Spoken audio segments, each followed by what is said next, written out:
Hello friends, দুদিন পর যেহেতু ক্রিসমাস ডে, সেজন্য আজকে আমি বানাবো একটি ক্রিসমাস ট্রি।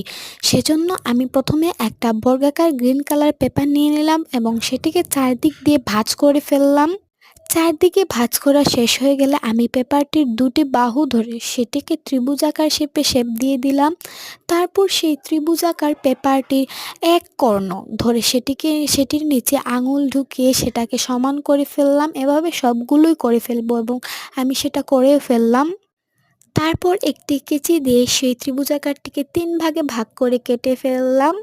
এভাবে অপর ভাগটিকেও কেটে ফেলবো।